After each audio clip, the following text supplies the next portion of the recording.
نحمده ونصلي على رسوله الكريم اما بعد. دو مجلسوں سے یہ بات چل رہی ہے کہ اللہ تعالیٰ کی محبت پیدا کی جائے، اس لیے کہ جب کسی سے محبت ہو جاتی ہے تو کام کرنا آسان ہو جاتا ہے۔ یہ دنیا کا دستور ہے کہ جب محبت ہوتی ہے تو کام کرنا آسان ہو جاتا ہے، جب محبت نہیں ہوتی ہے تو کام کرنا مشکل ہو جاتا ہے۔ اللہ کی محبت کیسے پیدا ہو؟ پہلی مجلس میں بزرگوں کے اقوال سے میں نے بتایا تھا، اللہ سے اللہ کی محبت مانگی جائے، اللہ ہی سے اللہ کی محبت مانگو، اللہ آپ کی محبت ہمیں عطا فرما دیجیے۔ حضور پاک صلی اللہ علیہ وسلم نے ہمیں دعا سکھائی، اللہم انی اسألک خیر المسئلہ وخیر الدعاء وخیر الاجابہ۔ اللہ ہمیں مانگتے نہیں آتا، مانگنے کا طریقہ تو سکھا دے، ہمیں دعا کرتے نہیں آتا، دعا کا طریقہ تو سکھا دے، ہماری دعا کو تو اچھے انداز میں قبول فرما لے۔ اللہم انی اسألک حبک، اللہ ہم تجھ سے تیری محبت مانگتے ہیں، اسی سے مانگی جائے۔ اللہ سے محبت مانگو، رات دن مانگو، رات دن مانگو۔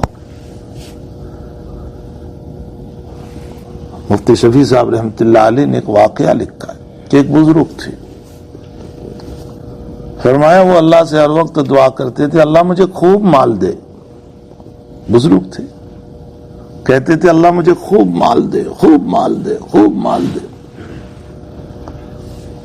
تو کسی نے پوچھا کہ حضرت یہ بار بار آپ اللہ سے مال کا سوال کر رہے ہیں، خوب مال دے، اللہ مجھے خوب مال دے۔ فرمایا ہاں، دو وجہ ہیں۔ ایک وجہ تو یہ ہے کہ شیطان مجھ کو پریشان کرتا ہے کہ اتنی عبادت کر رہا ہے، کیا دیا تیرے اللہ نے؟ تو میں اس کو جواب دینا چاہتا ہوں کہ یہ میرے اللہ نے دیا، یہ میرے اللہ نے دیا۔ اور دوسرا، دنیا کے فاسق لوگ کہتے ہیں کہ ان عبادتوں سے کیا ملتا ہے، میں ان کو جواب دینا چاہتا ہوں کہ میرے اللہ نے دیا۔ پھر اس کے بعد مفتی شفیع صاحب رحمۃ اللہ علیہ نے لکھا، اللہ سے مچل کے مانگو۔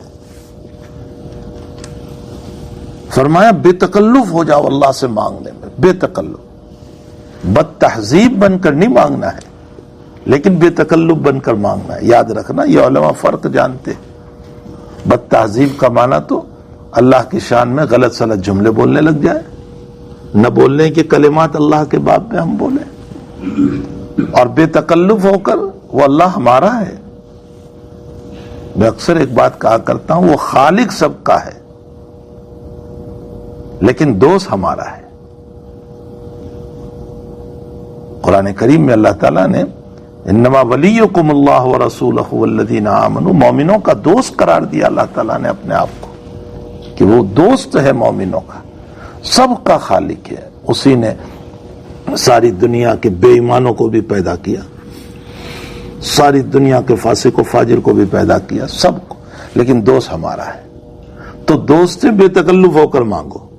مفتی شفیع صاحب فرماتے ہیں مچل کے مانگو اس سے، اور دیوانے ہو کر اس سے مانگو، تو اللہ سے اللہ کی محبت مانگو۔ میں نے پہلی مجلس میں یہ ذکر کیا تھا۔ دوسری مجلس میں بزرگوں کے اقوال نقل کیے تھے کہ اللہ کا ذکر خوب کرو،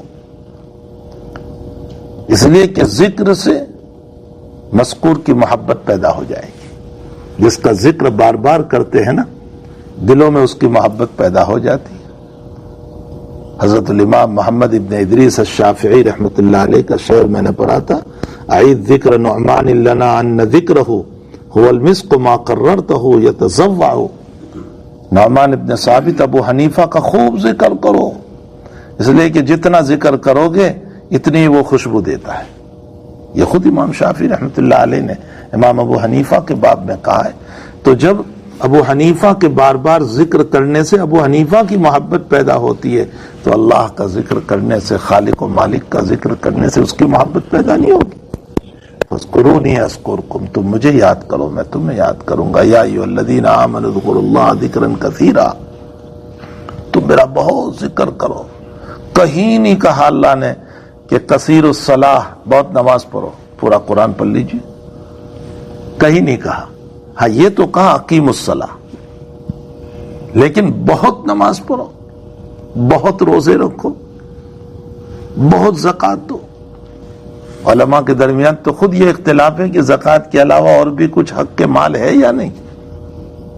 کچھ علماء کہتے ہیں زکوٰۃ کے علاوہ کوئی حق کے مال نہیں، یعنی واجب نہیں. باقی اضطراری حالت آ جائے تو پھر دینا ضروری ہو جاتا ہے. کوئی بھوکا مر رہا ہے، کوئی پیاسا مر رہا ہے، کوئی بغیر کپڑے کا ہے، تو اگرچہ آپ زکوٰۃ ادا کر چکے ہو لیکن اس مرتبہ دینا واجب ہوگا. تو کہیں نہیں کہا کہ بہت زکوٰۃ دو، بہت حج کرو، کہیں نہیں کہا. لیکن ذکر کے باب میں یہ ضرور کہا یا ایھا الذین آمنوا اذکروا اللہ ذکرا کثیرا. کیوں؟ اس کا بار بار ذکر کریں گے تو اس کی محبتیں پیدا ہو جائے گی. تیسری بات، اس کی محبت کو پیدا کرنے ہی کے لیے اللہ کے حبیب پاک صلی اللہ علیہ وسلم نے صبح سے شام تک ہمیں دعائیں سکھائی. صبح سے شام تک ہمیں دعائیں سکھائی. اٹھو تو یہ دعا پڑھو، سو تو یہ دعا پڑھو، بیٹھو تو یہ دعا پڑھو، کسی کو مسکراتا دیکھو تو یہ دعا پڑھو، کپڑا پہنو تو یہ دعا پڑھو، استنجا خانے میں جاؤ تو یہ دعا پڑھو، نکلو تو یہ دعا پڑھو. پھر اس دعا میں بڑی حکمت ہے. وہ حکمت یہ ہے کہ استنجا خانے میں تم کہاں اللہ کا ذکر کرتے؟ فرمایا بس دعا پڑھ کے جاؤ اور دعا پڑھ کے نکلو، بیچ کا وقت ذکر میں شمار ہو جائے گا. اللہ، دن بھر میں تم کتنی مرتبہ ذکر کرو گے؟ بس ان دعاؤں کو اپنے اپنے وقت پر پڑھتے رہو، اللہ کے ذاکرین بندوں میں شمار ہو جاؤ گے. اور یہ کثرت ذکر کی علامت ہے. پھر عجیب و غریب ان دعاؤں کے اندر جو تاثیرات ہیں نا، شاید میں اور آپ دنیا کی وہ چیزیں نہیں مانگتے جو جناب نبی کریم صلی اللہ علیہ وسلم نے مانگی ہے. مجھے نہیں یاد کہ میری دنیا کے باب میں مجھے یہ مانگنا چاہیے. ایک دعا تو ہے حضور پاک صلی اللہ علیہ وسلم کی، من کان علی البر او البحر. اللہ کے نبی دعا فرما رہے، اے اللہ من کان من العبد او امہ فی البر والبحر. اے اللہ جتنے تیرے بندے اور بندیاں اس زمین پر ہے یا سمندر میں ہے، وَيَسْأَلُونَكَ، اور تجھ سے سوال کر رہے ہیں، اے اللہ اس میں تو ہم کو شریک کر لے، ان کی خیر کی دعاؤں میں شریک کر لے. وہ چاہے سمندر میں ہو، وہ چاہے زمین پر ہو، وہ جتنی دعائیں کر رہے ہیں اے اللہ ان کی خیر کی دعاؤں میں شریک کر لے، اور ان کی خیر کی اور ہماری خیر کی دعاؤں میں انہیں شریک کر لے. اور اے اللہ ان کی مغفرت فرما، اللہم اغفرہم وتجاوز عنہم، اور ہماری بھی مغفرت فرما اور ہمیں بھی معاف فرما. ایسی ایسی دعائیں نبی اکرم صلی اللہ علیہ وسلم نے فرمائی ہے. اسی لیے ہمارے بعض اکابر کی رائے یہ ہے کہ یہ دعائیں جو ہے نا حضور پاک صلی اللہ علیہ وسلم کی، یہ دلائل النبوہ میں سے ہیں. دلائل النبوہ کا معنی نبی کی معجزات، یہ نبی کے معجزات ہیں. اس لیے کہ حضرت نے جو دعا فرمائی ہے نا، ایسی دعا میری آپ کی زبان سے کبھی نہیں آئے گی، کبھی نہیں آئے گی. ہمارا ذہن بھی وہاں نہیں جاتا جو نبی نے مانگا. اللہم انی اعوذ بک من جہد البلاء. اے اللہ ایسی بلا آ جائے کہ جو بڑی مشقت والی، اب اس میں روزی بھی آ گئی، محنت بھی آ گئی، سب کچھ آ گیا، کہ اللہ مشقت والی روزی سے حفاظت فرما، وَدَرْكِ الشَّقَاءِ وَسُوءِ الْقَضَاءِ وَشَمَاتَةِ الْأَعْدَاءِ. دشمنوں کی برائیوں سے، ان کی حسد سے، ان کے کینے سے، ان کے مسائل سے ہماری حفاظت فرما. تو کہنے کا مطلب یہ ہے کہ حضرت کی جو دعائیں ہیں نا، وہ الہامی دعائیں سب اللہ کی طرف سے سکھائی گئی. یہ دلائل النبوہ میں سے ہے.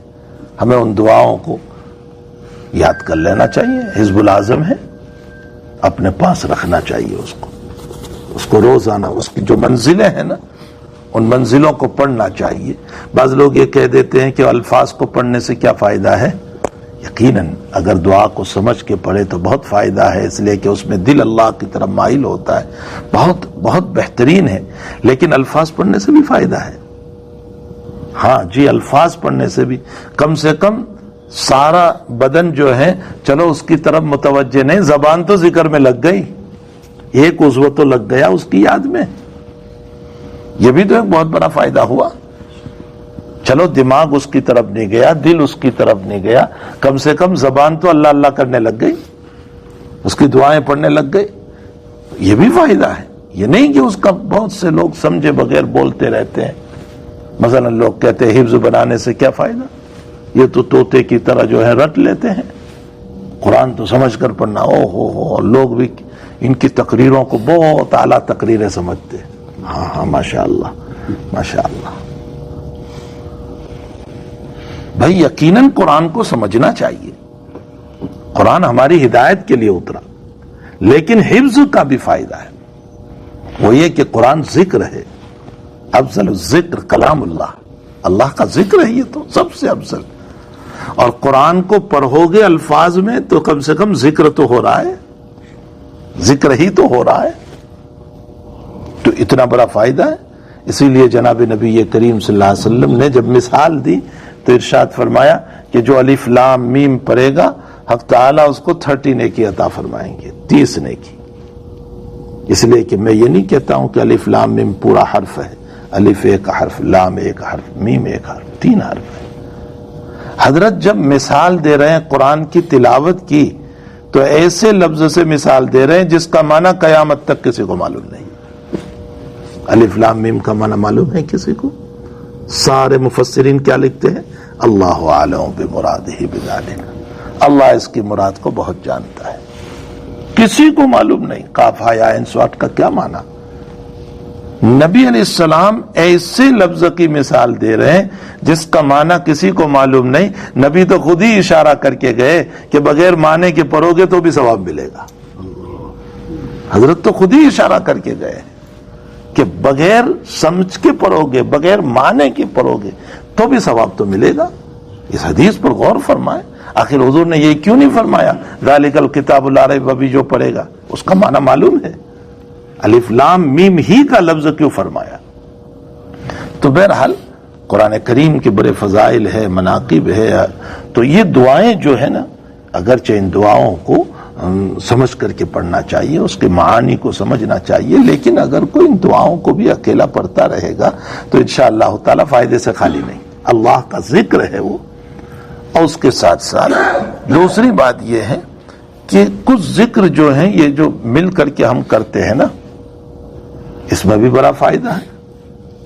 کیسے فائدہ؟ قرآن کریم میں اللہ تعالیٰ فرماتے ہیں, کیا آیت ہے وہ, وَسَخَّرْنَا دَاوُودَ الْجِبَالَ يُسَبِّحْنَ وَالطَّيْرَ, فرمایا ہم نے داؤد علیہ السلام کے لیے پہاڑوں کو مسخر کر دیا اور پرندوں کو جو تسبیح پڑھتے ہیں. یعنی جب داؤد علیہ السلام لگتے ہیں نا پڑھنے کے لیے ذکر میں, تو ساتھ میں پہاڑ بھی, ساتھ میں پرندے بھی تسبیح کرتے. کیوں فرمایا یہ؟ اللہ کیا کہنا چاہتے ہیں اس میں؟ حضرت اقدس تھانوی رحمۃ اللہ علیہ نے بیان القرآن میں سوال قائم کیا ہے. یہاں حضرت فرماتے ہیں کہ اللہ کی اس آیت کے اندر کہتے ہیں کہ جب داؤد علیہ السلام جب ذکر کرتے ہیں تو پہاڑ بھی ساتھ ذکر, پرندے بھی ذکر, تو اس میں داؤد کا کیا فائدہ ہوا؟ اس کے بیان کی کیا ضرورت پڑ گئی؟ داؤد علیہ السلام کو کیا فائدہ ہوا؟ حضرت اقدس تھانوی رحمۃ اللہ علیہ جواب دیتے ہیں, فرمایا کہ ایک ساتھ بیٹھ کر جب ذکر کرتے ہیں تو کبھی کبھی کسی مخلص کے دل کا اثر دوسرے پر پڑ جاتا ہے, اس کی وجہ سے ہماری ذکر میں بھی جان پیدا ہو جاتی. فرمایا داؤد تیرے ذکر میں پہاڑوں کے ذریعے سے اثر ہوگا, پرندوں کے ذکر سے اثر ہوگا. کتنا بڑا فائدہ ہے. اسی لیے حضرت گنگوہی نور اللہ مرقدہ فرمایا کرتے تھے کہ جب ہم ذکر کریں چاہے اکیلے ہو تو اس موقع پر یہ تصور کریں کہ زمین بھی میرے ساتھ ذکر کر رہی ہے, آسمان بھی میرے ساتھ ذکر کر رہا ہے, اس کے ستارے بھی میرے ساتھ ذکر کر رہے ہیں, یہ سن اور مون بھی ذکر کر رہا ہے, میرے اطراف میں ملائکہ ہے وہ بھی ذکر کر رہے ہیں, میرے اطراف میں ہو سکتا ہے جن کی مخلوق ہو, جنات ہو, وہ بھی ذکر کر رہے ہیں, میں اکیلا نہیں ہوں. اس تصور کا فائدہ کیا ہوگا؟ یقیناً فرشتے تو ہر جگہ ہیں, جن کی مخلوق تو ہر جگہ ہے, یہ جو آسمان اور زمین تو ہر جگہ ہے. یقیناً ان لوگوں کے ذکر کا اثر ہمارے اوپر پڑے گا. مجھے کسی نے بتایا کہ حکیم اختر صاحب رحمۃ اللہ علیہ ایک مرتبہ باربیدوس تشریف لے گئے. وہیں کے لوگوں نے مجھے بتایا تھا کہ حضرت باربیدوس تشریف لے گئے تو صبح صبح فجر کی نماز کے بعد چلے گئے سمندر کے کنارے. وہ تو سمندری علاقہ ہے, چاروں طرف سمندر ہی سمندر ہے. تو سمندر کے سارے خلفاء کے ساتھ, مریدین کے ساتھ, سب کے ساتھ وہاں چلے گئے اور وہاں بیٹھ کر ذکر کیا. اور پھر حضرت نے ذکر کے بعد فرمایا کہ یہ بہتا ہوا پانی اللہ کی تسبیح اور ذکر کر رہا ہے, اس کا اثر میرے قلب پر پڑا, یہ مخلص ہے, اس کے اخلاص کا اثر میرے قلب پر پڑا تو میرے ذکر میں بھی تازگی پیدا ہو گئی. اس لیے فرمایا وَسَخَّرْنَا دَاوُودَ الْجِبَالَ يُسَبِّحْنَا. تو جب اس طرح پر ہم ذکر کرتے ہیں تو کبھی کسی مخلص, بہرحال کون اخلاص والا ہے وہ تو اللہ تعالیٰ ہی بہتر جانتا ہے, ہم تو کسی کو نہیں پہچانتے. اور ہر انسان کو اپنے باب میں تو یہی تصور کرنا چاہیے وہ مجھ سے اچھا یہ ہے. ہر انسان اپنے باب میں یہ تصور کرے مجھ سے اچھا یہ ہے, میں برا ہوں. مجھے ایک واقعہ یاد آیا حضرت مدنی نور اللہ مرقدہ کا. جمعرات رات میں حضرت مدنی نور اللہ مرقدہ دیر سے پہنچے حضرت اقدس تھانوی رحمۃ اللہ علیہ کے وہاں. تو وہیں باہر جو ہے چادر وادر ڈال کر سو گئے خانقاہ سے باہر. فجر میں جب حضرت تھانوی تشریف لائے دیکھا, فرمایا مولانا اطلاع کر دیتے. حضرت مدنی تو بہرحال حضرت مدنی تھے, فرمایا اطلاع کر دیتے.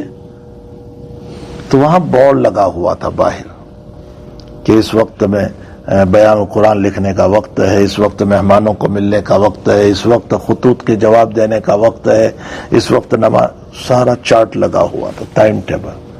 تو حضرت مدنی نے ہنستے ہوئے فرمایا تمہارا ٹائم ٹیبل اجازت کہاں دیتا ہے کہ میں اطلاع کروں؟ بھائی تم نے تو ایک نظام بنا رکھا ہے, اب اس نظام میں خلل کیسے ڈالوں؟ فرمایا یہ تو عوام کے لیے ہے, آپ کے لیے نہیں. فرمایا مجھے تھوڑے ہی پتا تھا. بہرحال فجر کا وقت تھا, مدنی سے فرمایا نماز پڑھا دیجیے. اب مدنی رحمۃ اللہ علیہ نماز کے لیے کھڑے ہوئے. وہ جمعہ کے دن جو سورہ حامیم سجدہ اور پھر حضرت مدنی کے پڑھنے کا اپنا ایک طریق تھا, اور سورہ دہر پڑھی. حضرت اقدس تھانوی رحمۃ اللہ علیہ کے وہاں جمعہ کے دن یہ سنت نہیں ہوتی تھی, یاد رکھیے یہ سنت نہیں ہوتی تھی, یعنی اس طرح پر نہیں پڑھا جاتا تھا. تو چونکہ وہاں معمول نہیں تھا اور اعلان ہوا نہیں تھا کہ سجدہ ہوگا, تو کتنے لوگ آیت سجدہ پر رکوع ہی میں چلے گئے. وہ رکوع کیا انہوں نے, پھر وہ کھڑے ہو گئے, نماز پوری ہو گئی. تو کچھ لوگوں نے حضرت مدنی پر نازیبا کلمات کہے, گندے کلمات. کسی نے تو حضرت مدنی کو کتا تک کہہ دیا, کسی نے جاہل کہہ دیا, کسی نے کیا کہہ دیا. حضرت اقدس تھانوی رحمۃ اللہ علیہ, حضرت مدنی تو چلے گئے, حضرت تھانوی رحمۃ اللہ علیہ کو پتا چلا کہ ایسے ایسے مسئلے. فرمایا احمقو, انہوں نے مجھے اللہ کے نبی کی سنت یاد دلا دی کہ میری نماز جمعہ کو ایسی ہونی چاہیے, اور تم نے اس طرح کی باتیں کہی. 3 آدمی تھے جو بولنے والے تھے, ان سے بیعت کو سلب کر لیا, واپس لے لیا. وہاں تو بس یہی مسئلہ تھا, وہاں کوئی اپنی دکان تو چلانا نہیں تھا کہ چلو مریدین برابر آ کر کے دکانیں چلائیں. وہاں تو یہ مسئلہ ہی نہیں تھا. وہاں تو اصل مسئلہ جو ہے تربیت کا تھا. اور فرمایا حضرت مدنی سے جا کر معافی مانگو, وہ معاف کریں گے تو پھر بیعت کروں گا. یہ تینوں پہنچے اور فرمایا حضرت آپ کی شان میں گستاخی ہو گئی تھی اور اس طرح کا مسئلہ ہوا, ہماری بیعت کا مسئلہ ہوا, آپ ذرا 2 کلمات لکھ دیے. حضرت نے لکھ دیا اور فرمایا کہ دیکھو جو کچھ ہوا وہ ہوا, میری وجہ سے آپ ان کو اپنے فیوز و برکات سے محروم نہ کریں, ان کو دوبارہ بیعت کر لیں. جب یہ خط پڑھا تو حضرت تھانوی نے فرمایا تم نے وضاحت بھی کی تھی کہ تم نے کیا بولا تھا؟ فرمایا نہ وضاحت تو نہیں کی, بس اتنا کہا تھا کہ آپ کی شان میں گستاخ. فرمایا وضاحت کرو, کہ تم نے کیا کلمات بولے تھے. اسی لیے امام بخاری رضی اللہ تعالیٰ عنہ نے بخاری شریف میں مسئلہ قائم کیا ہے کہ اجمالی معافی کافی ہے. اگر آپ کسی سے معافی مانگے، بھائی کہا سنا معاف کر دیجیے، ہو گیا. اس نے کہا کہ معاف ہے تو ہو گیا، بالکل حدیث سے ثابت ہے. لیکن حضرت تھانوی کا مزاج یہ تھا کہ جب کوئی کہتا تھا حضرت کہا سنا معاف کیجیے، تو حضرت فرماتے تھے کیا کہا بتائیے پہلے. ایسے نہیں، بتائیے کیا کہا آپ نے. اور یہ اس لیے فرماتے تھے کہ واقعتاً اگر وہ عیب ہے مجھ میں تو میں اپنی اصلاح کر لوں. یہ مطلب تھا. یہ نہیں کہ کوئی مسئلے سے کوئی اگنور کرنا تھا مسئلے کو، یا مسئلے کی طرف توجہ نہیں ہے، اپنی اصلاح مقصود ہے. تو فرمایا وضاحت کی تھی تم نے کہ کیا بولا تھا؟ فرمایا جاؤ وضاحت کرو. تو اب گئے اور کہا حضرت، کسی نے کہا حضرت میں نے آپ کو جاہل کہہ دیا تھا، کسی نے کہا حضرت میں نے آپ کو کتا کہہ دیا تھا. تو اب حضرت مدنی کا خط جا رہا ہے، وہ دیکھو، اس کو ہم ہر ایک اپنے دل پر نوٹ کر لے. اس کو حضرت مدنی نے خط لکھا کہ مولانا اگر میں اللہ کا مقرب ہوں تو ان کے کتا اور خنزیر کہنے سے کوئی فرق نہیں پڑتا. اللہ، اگر میں اللہ کا مقرب ہوں تو ان کے کتا اور خنزیر کہنے سے کوئی فرق نہیں پڑتا ہے. اور اگر میں اللہ کا مردود ہوں تو کتے کا لفظ چھوٹا ہے، حسین احمد تو خنزیر بولنے کے قابل ہے. ہائے ہائے ہائے.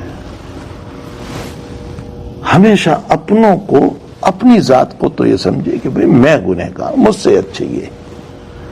اس کا فائدہ کیا ہوگا؟ اس کا فائدہ یہ ہوگا کہ ہمیشہ لوگوں کی عزت و احترام دل میں پیدا ہوگا. اور اگر میں اور آپ اپنے آپ کو بڑا سمجھتے رہیں، آپ کو چھوٹا سمجھتے رہیں، تو نتیجہ یہ ہوگا کہ ہمیشہ میں دوسروں کی حقارت، تذلیل، ذلتی، غیبت، ان ساری باتوں میں مبتلا رہوں گا. اس لیے حضور پاک صلی اللہ علیہ وسلم نے ہم کو دعا سکھائی، اللہم اجعلنی فی عینی صغیرا. اے اللہ، میں جب میری ذات کو دیکھوں تو میں اپنے آپ کو معمولی سمجھوں، حقیر سمجھوں، چھوٹا سمجھوں. وفی اعین الناس کبیرا، اور اے اللہ لوگوں کی نظر میں تذلیل کا مسئلہ نہ ہونے پائے میرا. کیسی بہترین دعا سکھائی ہے. تو بہرحال تیسرا طریقہ یہ ہے کہ دعائیں خوب کی جائیں، اور نبی علیہ السلام نے جو دعائیں بتائی ہیں ان دعاؤں کا اہتمام کیا جائے. اس سے بھی اب تعالی جل شانہ کی محبت دل میں پیدا ہوگی. ہر چیز جب اللہ ہی سے مانگیں گے تو اس سے محبت پیدا ہو جائے گی. بھائی دنیا کے اندر میں 1 مرتبہ مانگوں، 2 مرتبہ مانگوں، 4 مرتبہ، پھر آپ کب تک مجھے دیتے رہو گے؟ مانگنا تو بہت دور کی بات، 2-5 مرتبہ فون کرو تو بھی لوگ غصے ہو جاتے ہیں. اب تو یہ کیا بار بار فون کرتا رہتا ہے؟ فون کو برداشت نہیں کرتے. وہ رب کریم تو وہ ہے کہ 24 گھنٹے اس کے سامنے ہاتھ پھیلاتے رہو، کبھی ناراض نہیں ہوتا، کبھی ناراض ہوتا ہی. اسی لیے میں آج کتاب دیکھ رہا تھا تو صاحب روح المعانی کو جب میں نے دیکھا، مجھے ایک مضمون دیکھنا تھا، وَمَا اللَّهُ يُرِيدُ ظُلْمًا لِلْعِبَادِ، وَمَا اللَّهُ يُرِيدُ ظُلْمًا، اللہ تعالیٰ اپنے بندوں پر ظلم کا ارادہ نہیں کرتا. وہاں جو صاحب روح المعانی نے نقطہ لکھا تو میں بلا مبالغہ آپ سے کہتا ہوں کہ میری آنکھوں سے آنسو آ گئے. اللہ اکبر.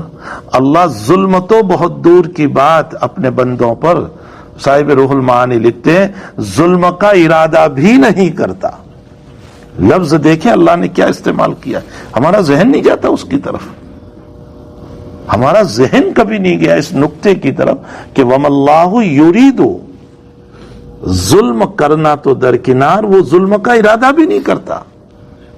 اور وہ کیوں اپنے بندوں پر ظلم کرے گا؟ مَا يَفْعَلُ اللَّهُ بِعَذَابِكُمْ إِن شَكَرْتُمْ وَآمَنْتُمْ، کیوں ظلم کرے گا؟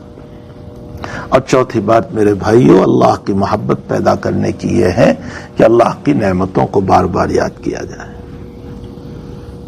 سماوی زمینی نعمتوں کو یاد کریں. یہ آسمان، یہ زمین، اللہ تعالیٰ یہ آفتاب جو روزانہ طلوع ہوتا ہے، یہ کتنی بڑی نعمت ہے. اس میں جو شعاعیں نکلتی ہے، یہ تمہارے ڈاکٹر کہتے ہیں کہ صبح کی دھوپ میں بیٹھنے سے تمہارے بدن میں وٹامن پیدا ہوتی ہے نا. تمہارے ڈاکٹر کہتے ہیں کہ صبح کی دھوپ میں بیٹھو گے تو تمہارے بدن میں وٹامن پیدا ہوتا ہے. یہ جو دھوپ نکل رہی ہے نا، سائنسی تحقیق میں آپ کو بتاؤں، اس میں نفع کی چیز بھی نکل رہی ہے اور اس میں نقصان کی چیز بھی نکل رہی ہے. اوزون کر کے اس وقت کی سائنس نے ثابت کیا ہے کہ اللہ تعالیٰ نے ایک چھلنی پیدا کی ہے، اوزون اس کا نام رکھا ہے سائنس نے. کا اس کی دھوپ جو ہے اس چھلنی سے ہو کر آتی ہے، نفع والی دھوپ باڈی کو لگتی ہے، نقصان والی وہی نکل جاتی ہے. یہ اوزون کی چھلنی کس نے پیدا کی؟ کسی سائنس نے پیدا کی. سائنس تو خالی ثابت کر رہی ہے. اور کیسی چھلنی ہوگی یہ تو ابھی تحقیق میں ثابت کر رہے ہیں کہ یہ چھلنی ہے، ورنہ جب سے آسمان بنایا اور آفتاب بنایا تبھی سے وہ تو ہوگی. میرے آپ کے گھر میں آٹا چھننے کے لیے چھنی 1 سال میں بدلنا پڑتا ہے.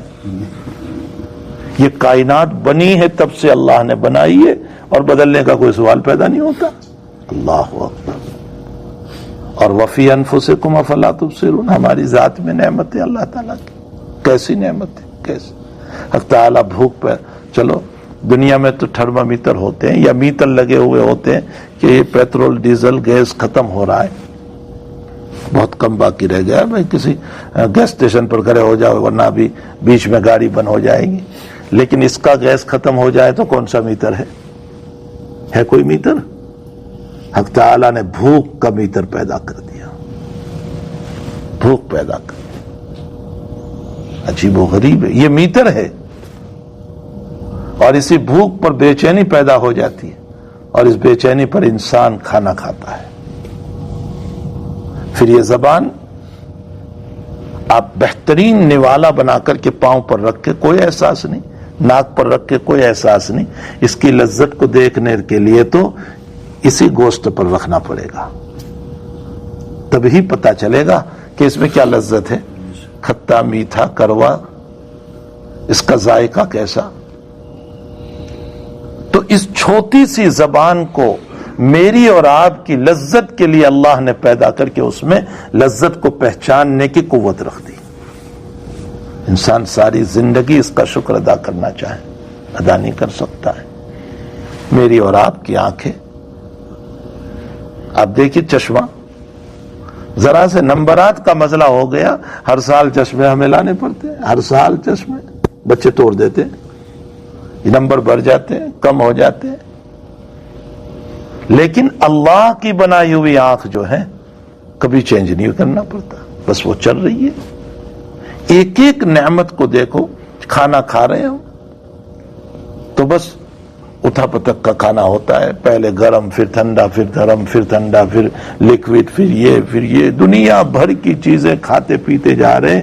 اب ظاہر سی بات ہے کہ خرابی ہوگی یا نہیں ہوگی، لیکن حق تعالیٰ نے فلٹر مشین اندر میں ایسے لگا دیے کہ تم دنیا بھر کی چیزیں کو کھاؤ، میں اندر میں ایک دوسرے سے الگ الگ کر کے کسی کو خون بنا دوں گا، کسی کو فضلہ بنا دوں گا، کسی کو طاقت کی چیز بنا دوں گا، کسی کو بیکار بنا دوں گا. اس میں تمہارا کوئی کرشمہ نہیں ہوگا، اندر میں رکھی ہوئی میری مشین کام کرے گی. لیکن کبھی کبھی عبرت کے لیے اس کے خلاف درد بھی شروع کر دوں گا. اب ایسی تھی ہو رہی ہے، پریشان حال ہے. بھائی کیا ہو گیا؟ فرمایا فیسلٹی گئی. جب فیسلٹی آتی ہے تو فیسلٹی جاتی ہے، پریشان ہو جاتا ہے. تو حقیقت یہ ہے کہ وفی انفسکم افلا تبصرون. بزرگان دین فرماتے ہیں اللہ کی محبت کو پیدا کرنے کے لیے یہ 4 چیزیں ہیں. پہلا، اللہ سے اللہ کی محبت مانگو. دوسرا، اس کا ذکر خوب کرو. تیسرا، دعائے معصورہ و منقولہ کا اہتمام، اس کے ذریعے سے اپنے دلوں میں رب کریم کی عظمت پیدا ہوتی. اور چوتھا، اس کی نعمتوں کو یاد کرو. جو چیزیں اللہ تعالیٰ نے، جو نعمتیں ہم کو دے رکھی ہے بہترین قسم کے اس جسم کے اندر، اس کو یاد کیا جائے. یہ 4 چیزیں ہیں اللہ کی محبت کو پیدا کرنے کے لیے. اور بھائی جب محبت اس رب کی پیدا ہو جاتی ہے تو پھر اس صورت میں تہجد کے لیے اٹھنا آسان ہو جاتا ہے، پھر نماز کے لیے فجر میں اٹھنا آسان، پھر تلاوت قرآن آسان، پھر جتنے کام ہوں گے پھر اس رب کے نام پر خرچ کرنا آسان، پھر اس رب کے لیے کسی کو معاف کرنا آسان۔ یہ ساری باتوں کی آسانی تبھی ہو سکتی ہے جبکہ اس سے محبت پیدا ہو جائے۔ تو ہمارے بزرگوں نے اس رب کی محبت کو پیدا کرنے کے لیے 4 طریقے بتائے ہیں۔ اگر ہم ان 4 طریقوں کا اہتمام کریں گے، اور پھر میں نے بیچ میں ایک بات یہ کہی تھی کہ جس وقت حضرت مفتی شفیع صاحب رحمۃ اللہ علیہ، حضرت اقدس تھانوی رحمۃ اللہ علیہ سے بیعت ہوئے تھے، تو اس موقع پر مفتی شفیع صاحب گھبرا رہے تھے کہ نہ معلوم کتنے وظائف دے دیں گے، اور میں ہوں پڑھنے پڑھانے والا آدمی، اور کہاں یہ سب زمیلے لے کر چلتا رہوں گا کہ اتنی مرتبہ الا اللہ پڑھو اور اللہ کرو اور فلاں کرو اور یہ کرو۔ مفتی شفیع صاحب خود فرماتے ہیں کہ میں اس زمانے میں دارالعلوم دیوبند میں 18 کتابیں پڑھاتا تھا، 1 2 نہیں، 18 کتابیں، 18 کتابیں۔ جب حضرت تھانوی سے کہا گیا، حضرت تھانوی نے فرمایا نہیں، میں بھی جانتا ہوں تم کام کے آدمی ہو۔ حضرت نے فرمایا اپنا ماضی یاد آ جاوے استغفار کرتے رہنا۔ دیکھو، ماضی استغفار، اپنے حال میں اچھے حالات ہو شکر کر لینا، اور برے حالات ہو صبر کر لینا، اور اپنا مستقبل، فرمایا اپنے مستقبل کے باب میں رجوع اللہ رکھنا، اللہ سے پناہ مانگتے رہنا، اور ہو سکے تو کچھ اللہ تسبیحات پڑھتے رہنا۔ اللہ تعالیٰ مجھے اور آپ کو ان باتوں پر عمل کی توفیق دے۔ اللہ اپنی محبت سے ہم سب کو نوازے۔ اب تعالیٰ جل شانہ ہمارے قلوب کو اپنی محبت سے معمور فرما دے، بھر دے، اور ہم اس رب کے محبت کے ایسے دیوانے بن جائیں کہ اس کی عبادت کرنا ہمارے لیے آسان ہو جائے۔ وصلی اللہ علی النبی الکریم، سبحانک اللہم و بحمدک، اشہد ان لا الہ الا انت، نستغفرک و نتوب الیک۔